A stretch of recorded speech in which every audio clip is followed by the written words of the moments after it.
अमरबाग के एक निजी नर्सिंग होम में प्रसव के दौरान डॉक्टर की लापरवाही की वजह से एक गर्भवती महिला की मौत के बाद उसके परिवार वालों ने नर्सिंग होम में जमकर बवाल किया और स्थानीय लोगों की मदद से अस्पताल परिसर का घेराव कर विरोध प्रदर्शन किया। घटना की खबर मिलते ही भारी संख्या में पुलिस बल ने घटना स्थल पर पहुंचकर परिस्थिति को संभाला।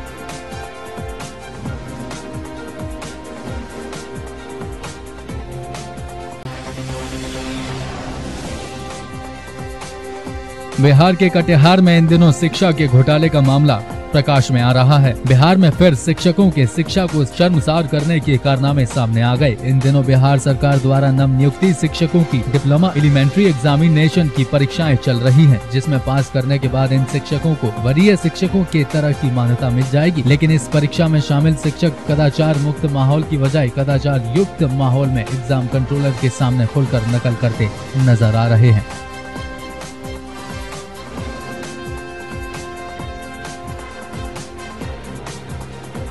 कौन सा एग्जाम हो रहा है? आप यहाँ जांच में देते हैं? हाँ, जस्ट लोग आए हैं। क्या आपके द्वारा पाया गया यहाँ? अभी ठीक जा रहा है। अभी कहीं कुछ नहीं। अभी जस्ट हम लोग हमारे कैमरे में कैद है कि खुलेआम चोरी चल रही है। अभी हम वहाँ चल रहे हैं, जा रहे हैं अभी तो जस्ट हम आई हैं, विजिट कर रहे हैं। क्या नाम है आपका? मेरा नाम रंजन से। किस पद पे है? हम अभी वहाँ विभाग है। ठीक।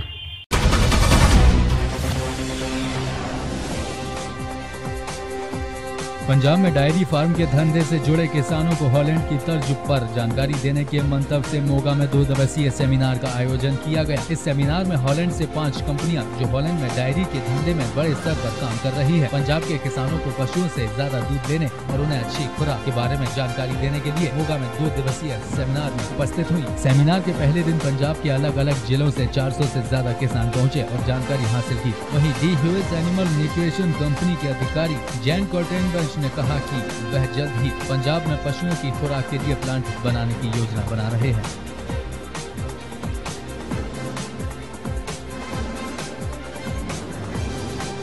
I am the technical advisor for Asia, and I'm working for the Hearst, a more than 100-year-old company. Recently we got the certificate to call us a royal company. For that one you have to produce according all the laws, no black business or grey business even before you can get it. We are very proud on this title. We are currently producing in 13 countries worldwide. We have over 100 factories and we are producing 8.5 million tons of feed, of which is about 20% is cattle feed. We are looking into Punjab, and for sure we are going to start building a factory within this year here in Punjab. We're not only making feed, our extra value, what we can deliver to the farmers is advice on how to feed, on how to have maximum results. I mean, making feed is not difficult, but getting good results is difficult, and we want our customers to have the best results, so we will advise them on how to prevent diseases, how to breed the cows, how to get really the maximum result of our feed. And we will fly in some Dutch experts for sure to answer the difficult questions to farmers, but we will help them to get the best out of our feed. That is our main goal here. जी company है, पहली गल तो मैं congratulate करना चाहूँगा Dutch dairy cluster में जिन्होंने इसका उपराला किया कि सारे फार्मर को इकट्ठा किया नेस्ले के नाल मिल के असी रिप्रजेंट करते हैं CAT लाइन्स। ये बेल्जियम की सब तो मनी हुई कंपनी है।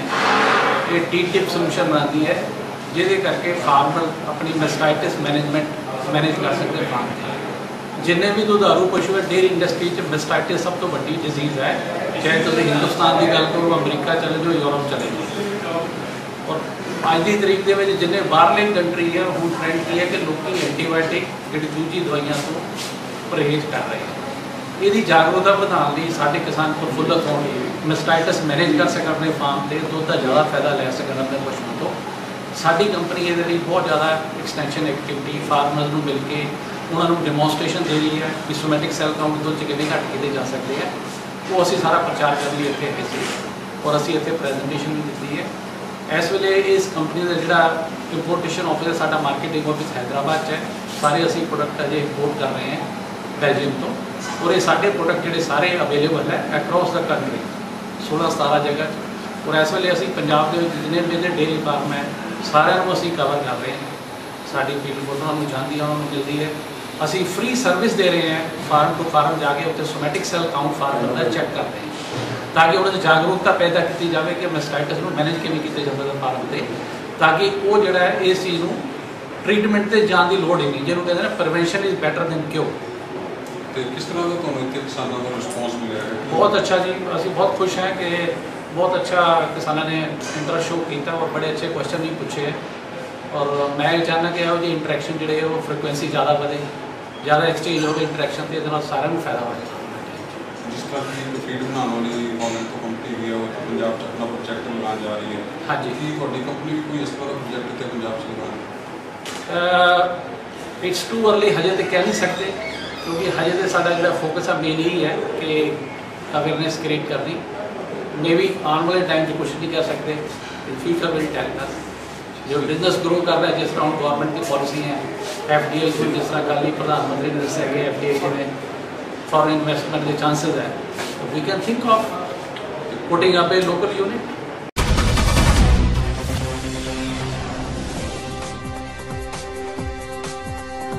तेज गर्मी और मौसम ने मियाज बदला, उसके बाद झमाझम बारिश होने लगी। सब गर्मी से राहत महसूस करने लगे, लेकिन ये बारिश मनिहारी के नया टोला और फलका के मोरसंडा गांव के लोगों के लिए मौत बनकर आई। मनिहारी के वार्ड नंबर 2 में ठनका गिरने से एक 32 वर्षीय युवक भदय महतो की मौत हो गई और 31 वर्षीय महिला माला देवी की हालत गंभीर है। घटना के वक्त दोनों अपने अपने घर में थे। मृतक के परिजनों का रो रो कर बुरा हाल था।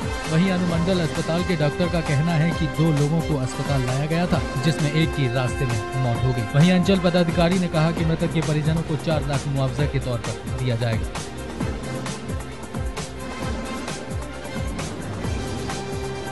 ठनका गिरने का मामला है। 2 मरीज आए थे, एक तो ब्रॉड डेथ था, लगता है मस्कुलरली उनका वहीं पर डेथ हो गया होगा। दूसरा एक लेडीज आई है जो कि शॉक में थी, वो आफ्टर ट्रीटमेंट अभी बेटर है। आपका क्या परिचय?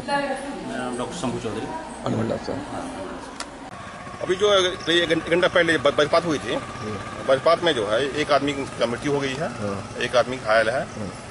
मृतक अभी भदई महतो, पिता राम जी महतो। और क्या घायलों को क्या मिलेगा सर? वो जो अनुग्रह अनुदान की राशि के साथ जो दिया जाता है 4 लाख रुपया तो वो दिया जाएगा, लेकिन उसके लिए पहले जो है पोस्टमार्टम कराना जरूरी है। जो प्रक्रिया है प्रक्रिया पूरा करने के बाद जो है अभिलेख खुल के जाएगी, स्वीकृति होगी।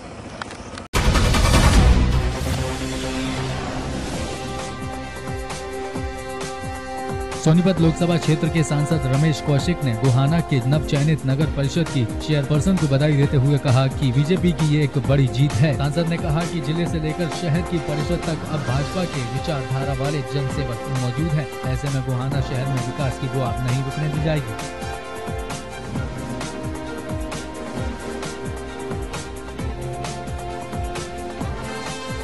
गोहाना में मैं पहले तो गोहाना की जनता को और सब पार्षदों को इनको मुबारकबाद देता हूँ। सर्वसम्मति से हमारे भाई को चेयरमैन बनाया, ये गोहाना के लिए एक शुभ संकेत है कि हम सब मिलकर गोहाना का विकास करें और गोहाना के विकास में किसी तरह की कमी अब नहीं रहने दी जाएगी। और मुख्यमंत्री जी से बात करेंगे, जांगड़ा साहब हैं, अध्यक्ष जी हैं, हम सब मिलकर, बिरमानी जी हैं, सब मिलकर, भाई सुनील मेहता, सब मिलकर एक ही लक्ष्य है, हर बात बुला के सिर्फ गोहाना का विकास करना है।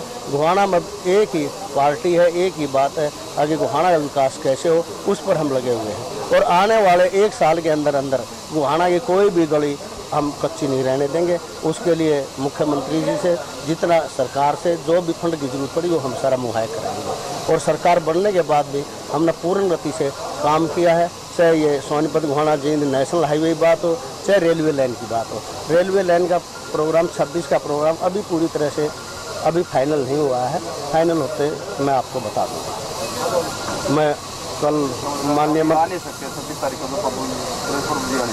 पर अभी फाइनल नहीं हुआ है, आ भी सकते हैं, नहीं भी पूरा फाइनल हुए पर अभी तक प्रोग्राम नहीं आया मंत्री जी का। प्रोग्राम आने के बाद फिर आप लोगों को बता के, अब नहीं होगा तो हफ्ते बाद हो जाएगा, होना अभी है। ये रेलवे लाइन चालू कर देंगे, लग सकता है थोड़ा बहुत, क्योंकि अब तक हो लेता, अगर ये आरक्षण की बात ना होती तो अब तक ये चल लेती, इसकी वजह से ये सारा लेट होता है। रेलवे का पुल ऊपर वाला तो बन गया, नीचे वाला आप इतनी ढिलाई से चल रहा है, इसका कोई हिसाब नहीं, उसकी जरूरत नहीं आती। वो भी बन जाएगा। एक बार बताओ, जब से ये सरकार आई है, हम पुलों का निर्माण हो चाहे नेशनल हाईवे का हो, हमारी पार्लियामेंट में 7 नेशनल हाईवे बने हैं। जिस दिन से ये भारत आज़ाद हुआ है उस दिन से एक नेशनल हाईवे पुराना ही था नंबर 1 इस पार्लियामेंट में जो टच कर रहा था। आज 7 नेशनल हाईवे इसके लिए इस सरकार ने, माननीय प्रधानमंत्री नरेंद्र मोदी जी के बनने के बाद और गडकरी जी के मंत्री बनने के बाद 7 नेशनल हाईवे, सोनीपत उधवाना जींद 1, सोनीपत का खोदा और सांपलेवाड़ा 2, और जींद से सफीदों पानीपत 3, जींद से कैथल, जींद से भिवानी, जींद से आंसी और जींद से जुलाना, इतने नेशनल हाईवे एक पार्लियामेंट में जो हुए हैं। और पिछले दिनों आपको पता ही है, प्रधानमंत्री जी स्वयं आए थे और 13,802 करोड़ का तो खुद शिलान्यास करके गए थे। नंबर 1 नेशनल हाईवे को 12 लेन बनाने की बात है। KMP जो 8 साल से बंद पड़ा था, KGP, उन सब का काम शुरू हो गया है और आने वाले 1-1.5 साल में हम उन्हें पूरा करेंगे। बालगढ़ का आप दिल्ली जाते हो पुल था, उसका 2 साल का समय था, लेकिन हम 1.5 साल में उसको पूरा करने जा रहे हैं। और उसके लिए माननीय गडकरी जी और सुरेश प्रभु जी ने भी का प्रोग्राम इकट्ठा बनना है। 26 की बात थी, अभी फाइनल नहीं हुआ है, फाइनल होने के बाद मैं आपको बताऊँ। सर, राज्यसभा चुनाव के दौरान जो वोटिंग हुई है उसमें बार-बार जो कांग्रेस आरोप लगा रही है, बीजेपी मुझे लगता है ऐसा हारा हुआ आदमी आरोप ही लगाता है और कुछ थोड़ी करेगा। वो चुनाव बुरी तरह उनकी हार हुई है, जो बात की गलती थी, जो कुछ था उनका था, तो आरोप ही लगाएंगे और क्या लगाएंगे। ये समझा पुराना हाँ, और उड़ा ने खाली छोड़ा, रणदीप ने दिखा के गिरा, हमने भेज देते हैं ये हमने कहीं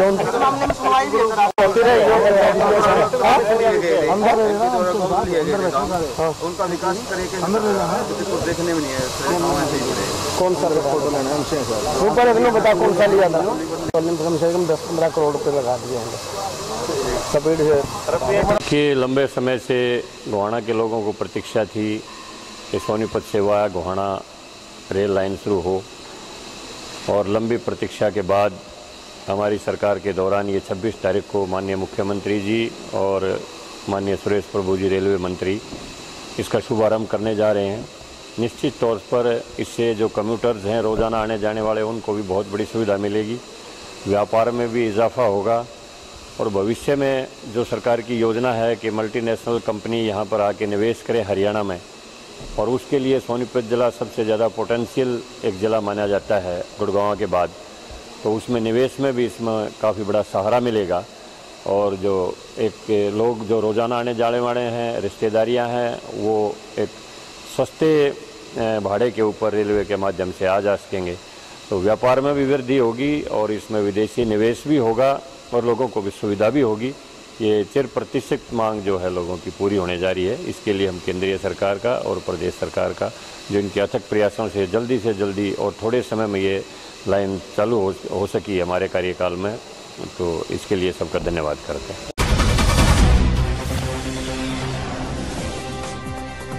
भारत संचार निगम लिमिटेड अपने उपभोक्ताओं को बेहतर सेवाएं देने में असमर्थ दिखाई दे रही है, जिसको लेकर उपभोक्ताओं में काफी रोष पाया जा रहा है। और इन अच्छी सेवाओं के न मिलने पर उपभोक्ताओं ने मोगा के बदनी क्राउन की एक्सचेंज के बाहर धरना रोष लगाया और कहा कि जब तक भारत संचार निगम अच्छी सेवाएं उपलब्ध नहीं करवाता, तब तक यह रोष बिना किसी रोक के जारी रहेगा। इसमें समस्या का हल निकालने की बजाय भारत संचार निगम के अधिकारियों ने उपभोक्ताओं को अपने फोन किसी प्राइवेट कंपनी से लगवाने के लिए कहा।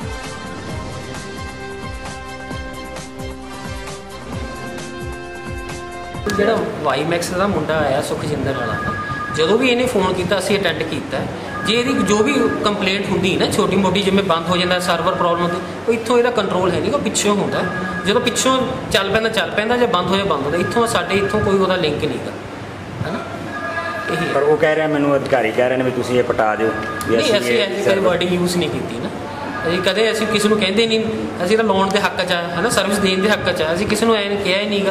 ਜੇ ਕਹਿੰਦਾ ਤਾਂ ਉਹਦਾ ਲਿਆਵੇ सबूत होगा ये कोले मतलब रखे होना वो दसे किहड़ा कहंदा बताओ लगातार 1 साल तो मेरे सही नहीं चल रहा जी मैं बहुत बारी महकमे के ध्यान च लिया पर सर्विस सही नहीं दे रहे नहीं ऐसी कदे ऐसा कुछ कहेंगे जो भी प्रॉब्लम होती ना पिछों ही बैक एंड तो होती है सर्वर च आओ जो भी आऊगी ना ਇਹਦਾ ਸਾਡਾ ਇੱਥੇ ਕੋਈ ਲਿੰਕ ਨਹੀਂ ਵਾਈਮੈਕਸ ਜੇ ਕਹਿੰਦੀ ਹੈ ਨਾ ਸਾਡੇ ਇੱਕ ਜਿਵੇਂ ਬੂਸਟਰ ਟਾਈਪ ਹੈ ਪਿੱਛੋਂ ਆਈ ਮਿਲ ਜੂ ਨਹੀਂ ਆਈ ਉਵੇਂ ਹੈ ਹੋਰ ਵੀ ਅੱਜ ਤੁਹਾਡੇ ਕੋਲ ਇੱਕ ਬੰਦਾ ਕਟਾ ਕੇ ਵੀ ਲੈ ਕੇ ਗਿਆ ਇਹਨੇ ਪਹਿਲਾਂ ਕਦੇ ਸਾਨੂੰ ਕੋਈ ਕੰਪਲੇਂਟ ਨਹੀਂ ਲਿਖੀ ਇਹ ਇਹਨਾਂ ਦੇ ਨਾ ਬਹਿਕਾਵੇ ਚ ਆ ਕੇ ਇਹਨੇ ਪ੍ਰੈਸ਼ਰਾਈਜ਼ ਇਹਨੇ ਕੀਤਾ ਇਹ ਪਿੱਛੇ ਪਹਿਲਾਂ ਵੀ ਦੇ ਕੇ ਗਿਆ ਸੀਗਾ ਆ ਜਿਹੜਾ ਬੰਦਾ ਆਇਆ ਨਾ ਇਹਦੇ ਕਦੇ ਕੰਪਲੇਂਟ ਲਿਖਾਈ ਨਹੀਂ ਇਹਨਾਂ ਦੇ ਪ੍ਰੈਸ਼ਰ ਤੇ ਕਰਦਾ ਇਹਨੇ ਮਹੀਨੇ ਬਾਅਦ ਆ ਵੀ ਜਾਣਾ ਦੁਬਾਰਾ ਇੱਥੇ ਲਵਾਉਣ ਵਾਸਤੇ ਅਸਲ ਦੇ ਵਿੱਚ ਜੀ ਇੱਥੇ ਜਿੰਨੇ ਵੀ ਬੰਦੇ ਆਏ ਆ ਸਾਰੇ BSNL ਪੀੜਤ ਲੋਕ ਆਏ ਹੋਏ ਆ ਜਿਹੜੇ ਸਰਕਾਰ ਨੂੰ ਪੈਸਾ ਤਾਂ ਮਹੀਨੇ ਦੀ ਮਹੀਨੇ ਭਾਰੀ ਰਹੇ ਆ ਪਰ ਮੁਲਾਜ਼ਮਾਂ ਦੀ ਜਿਹੜੀ ਘਟੀਆ ਸਰਵਿਸ ਦਾ ਕਰਕੇ ਸਾਰੇ ਦੇ ਸਾਰੇ ਆ ਜਿਹੜੇ ਉਹ ਜਿਹੜੀ ਸਰਕਾਰ ਦੀ ਦਿੱਤੀ ਹੋਈ ਸੁਵਿਧਾ ਹੈ ਉਹ ਨਹੀਂ ਮਿਲ ਰਹੀ ਉਹਨਾਂ ਨੂੰ ਤੇ ਅਸੀਂ ਅੱਜ ਇੱਥੇ ਧਰਨਾ ਲਾਉਣ ਦਾ ਜਿਹੜਾ ਕਾਰਨ ਆ ਇਹ ਆ ਕਿ ਅਸੀਂ ਨਾਲ ਦੀ ਨਾਲ ਇਹਨਾਂ ਲੋਕਾਂ ਨੂੰ ਤਾਂ ਦਿਖਾਉਣਾ ਚਾਹੁੰਦੇ ਆ ਕਿ ਅਸੀਂ ਜਾਗਦੇ ਆ ਅਸੀਂ ਸਰਵਿਸ ਜੇ ਤੁਸੀਂ ਨਹੀਂ ਪ੍ਰਾਈਵੇਟ ਕੰਪਨੀਆਂ ਦੇ ਨਾਲ ਮਿਲੀ ਭੁਗਤ ਕਰਕੇ ਸਾਨੂੰ ਸਰਵਿਸ ਨਹੀਂ ਦੇ ਰਹੇ ਸਾਨੂੰ ਇਹ ਸਲਾਹ ਦੇ ਰਹੇ ਆ ਉਲਟਾ ਕਿ ਤੁਸੀਂ ਪ੍ਰਾਈਵੇਟ ਕਨੈਕਸ਼ਨ ਲੈ ਲਓ ਤੁਸੀਂ ਇਹ ਸਰਕਾਰੀ ਕਨੈਕਸ਼ਨ ਨਹੀਂ ਚੱਲਣਾ ਕਿਉਂਕਿ ਸਾਡੀ ਸਰਕਾਰ ਮਾੜੀ ਆ ਸਰਕਾਰੀ ਮੁਲਾਜ਼ਮ ਸਾਨੂੰ ਇਹ ਸਲਾਹ ਦੇ ਰਹੇ ਆ ਕਿ ਸਰਕਾਰ ਮਾੜੀ ਆ ਤੁਸੀਂ ਪ੍ਰਾਈਵੇਟ ਕਨੈਕਸ਼ਨ ਲੈ ਲਓ ਪਰ ਅਸੀਂ ਸਰਕਾਰੀ ਕਨੈਕਸ਼ਨ ਕਿਉਂ ਪਟਾਈਏ ਸਾਨੂੰ ਦੁੱਖ ਆ ਸਾਡਾ ਮਹਿਕਮਾ ਆ ਅਸੀਂ ਖੂਨ ਪਸੀਨੇ ਦੀ ਕਮਾਈ ਦੇ ਵਿੱਚੋਂ ਸਾਡੀ ਦੇ ਵਿੱਚੋਂ ਇਹਨੂੰ ਟੈਕਸ ਜਾਂਦੇ ਆ ਤੇ ਅਸੀਂ ਚਾਹੁੰਦੇ ਆ ਕਿ ਸਾਡਾ ਮਹਿਕਮਾ ਸਰਕਾਰੀ ਮਹਿਕਮਾ ਚੱਲੇ ਸਾਨੂੰ ਸਰਕਾਰੀ ਮਹਿਕਮਾ ਸੁਵਿਧਾ ਦੇਵੇ ਤੇ ਇਹਦਾ ਫਾਇਦਾ ਵੀ ਸਰਕਾਰ ਨੂੰ ਜਾਵੇ ਪਰ ਉਲਟਾ ਸਰਕਾਰੀ ਮੁਲਾਜ਼ਮ ਤੇ ਉਹ ਇਹਨਾਂ ਨੂੰ ਖਤਮ ਕਰਨ ਤੇ ਤੁਲੀ ਹੋਈ ਆ ਇਸ ਕਰਕੇ ਜਿਹੜੇ ਆਮ ਲੋਕਾਂ ਨੇ ਇਕੱਠ ਕਰਕੇ ਇਸ ਮਹਿਕਮੇ ਨੂੰ ਦੁਬਾਰਾ ਚਲਾਉਣ ਦੀ ਖਾਤਰ ਇਹ ਤਹਈਆ ਕੀਤਾ ਕੀ ਸਮੱਸਿਆ ਕੀ ਹੈ ਤੁਹਾਨੂੰ ਸਮੱਸਿਆ ਜੀ ਇਹ ਹੈ ਜੀ ਮੇਰੇ ਕੋਲੇ ਵਾਈਮੈਕਸ ਦਾ ਕਨੈਕਸ਼ਨ ਲੱਗਿਆ 1837 98876 ਨੰਬਰ ਦਾ ਮੇਰਾ ਕਨੈਕਸ਼ਨ ਲੱਗਿਆ ਹੋਇਆ ਪਿਛਲੇ 1 ਸਾਲ ਦਾ ਕੋਈ ਵੀ ਜੇ ਮੁਲਾਜ਼ਮ ਮੇਰੀ ਗੱਲ ਸੁਣੇ ਤਾਂ ਉਹਦਾ ਸਟੇਟਸ ਕਢਵਾ ਕੇ ਦੇਖੇ ਉਹਦੇ ਉੱਪਰੋਂ ਕੋਈ ਵੀ ਅਪਲੋਡ ਨਹੀਂ ਹੁੰਦੀ ਕੋਈ ਵੀ ਚੀਜ਼ ਤੇ ਨਾ ਉਹਦੇ ਉੱਪਰ ਕੋਈ ਡਾਊਨਲੋਡ ਹੁੰਦਾ ਜੇ ਮੈਂ ਫੋਨ ਕਰ ਦਿੰਨਾ ਤਾਂ 2-3 ਘੰਟੇ ਲਈ ਚੱਲਦਾ ਉਸ ਤੋਂ ਬਾਅਦ ਜੇ 2-3 ਦਿਨ ਫੋਨ ਨਾ ਕਰਾਂ ਤਾਂ ਨਹੀਂ ਚੱਲਦਾ ਬਿੱਲ ਤਾਂ ਲਗਾਤਾਰ ਦੇ ਹੀ ਰਹੇ ਆ ਪਰ ਸਰਵਿਸ ਆ ਜਿਹੜੀ ਉਹ ਘੰਟਾ 2 ਘੰਟੇ ਦਿਨ ਦੇ ਵਿੱਚ ਮਿਲਦੀ ਉੱਚ ਅਧਿਕਾਰੀਆਂ ਦੇ ਧਿਆਨ 'ਚ ਲਿਆਂਦਾ ਸੀ ਮਸਲਾ ਮੈਂ ਜੀ ਜਿਵੇਂ ਉੱਪਰ ਦੀ ਉੱਪਰ ਨੰਬਰ ਮਿਲਦੇ ਗਏ ਪਹਿਲਾਂ ਮੈਂ ਇੱਥੇ ਆਉਂਦਾ ਸੀ ਜਈ ਸਾਹਿਬ ਨੂੰ ਆਖਦਾ ਸੀ ਫਿਰ ਉਸ ਤੋਂ ਬਾਅਦ ਮੈਂ SDO ਸਾਹਿਬ ਨੂੰ ਵੀ ਫੋਨ ਕੀਤੇ ਆ DGM ਤੱਕ ਗੱਲ ਹੁੰਦੀ ਆ ਤੇ 2-3 ਘੰਟੇ ਤੋਂ ਵੱਧ ਸਰਵਿਸ ਨਹੀਂ ਮਿਲਦੀ ਹੁਣ ਕੀ ਚਾਹੁੰਦੇ ਕੀ ਤੁਸੀਂ ਮੈਂ ਤਾਂ ਜੀ ਅਸਲ ਦੇ ਵਿੱਚ ਇਹ ਚਾਹੁੰਦਾ ਕਿ ਸਰਕਾਰੀ ਮਹਿਕਮਾ ਜੀ ਸਾਡਾ ਮਹਿਕਮਾ ਇਹ ਚੱਲੇ ਇਹਦੇ ਨਾਲ ਸਰਕਾਰ ਨੂੰ ਵੀ ਕਮਾਈ ਹੋਵੇ ਤੇ ਲੋਕਾਂ ਨੂੰ ਵਧੀਆ ਸਰਵਿਸ ਮਿਲੇ ਤੇ ਸਸਤੀ ਸਰਵਿਸ ਮਿਲੇ ਅਸੀਂ ਤਾਂ ਇਹ ਚਾਹੁੰਦੇ ਹਾਂ ਕਿ ਇਹ ਚੱਲੇ ਤੇ ਵਧੀਆ ਤਰੀਕੇ ਨਾਲ ਚੱਲੇ